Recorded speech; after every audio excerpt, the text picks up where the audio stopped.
Salam Aksu diyardagi do'stlar, yaxshimisizlar? Men Ahmedjon Kaptoldan hammangizga sig'inishli salom. Hozir turayotganimiz mana bizningki Aksu Onsudagi Kaptol optollarini maxsus etish dukini. Va beqinim tug'unim Kamiljon. Shu Aksu Onsudagi Kaptol maxsus etish dukiningki mas'uli. Oldi bilan necha vaqtingizda bizning shu Kaptol optollarini yoqtirib ishlatayotgan Aksudagi bizni qo'llayotgan barliq do'stlarga chin qalbimdan rahmatimni bildirma. Uningdan boshqa o'zining amroq mashinasini yaxshi ko'radigan, o'zining amroq mashinasini yaxshi yerda asrash qilsam bo'ldi, optolninki yaxshisini qo'ysam bo'ldi, yaxshi bo'lgan mulozimatdan bahramon bo'lsam bo'ldi deydigan do'stlar bo'lib qolsa, nish 10 sudagi Kaptol maxsus etish dukaniga kelsanglar, Kamiljon eng yaxshi bo'lgan mulozimat bilan sizlar uchun mulozimat qiladi do'stlar. Bu dükkanda optol yangilanishdan boshqa mashina munosabatlik har qanday rimlichilik ishlarim bor.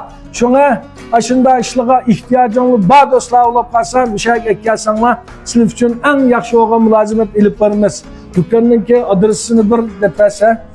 Dükkanning o'rni Onsonayal, Longmay, Shuyan, Oltiroq rayoni, yangi salgan binoning ostidagi 4-numberlik dükkan, ya'ni burun Paqsautning o'rniga salgan dükkan shu do'stlar.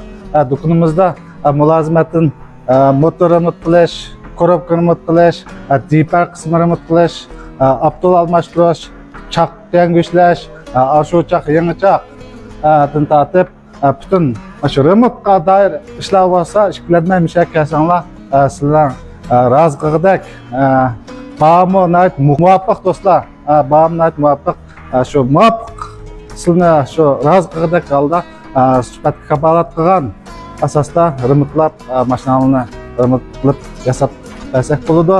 Uningdan birak bofi qilgan mashinalar qapqasimi mishak akasanglar yuqori bahada sotilib 15 kun ichida bofi darsini chiqarib bofi qilib sizlar uchun eng yaxshi mulozimat qilishga tirishamiz do'stlar.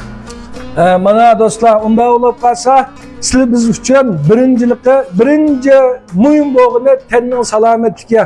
Onundan keyin o'zimiz yoqtirib haydayotgan, o'zimiz yaxshi ko'radigan mashinamizning salomatligi.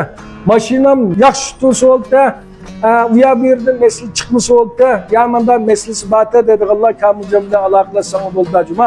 Unda ko'rishgacha minglar, omon bo'linglar. Rahmat.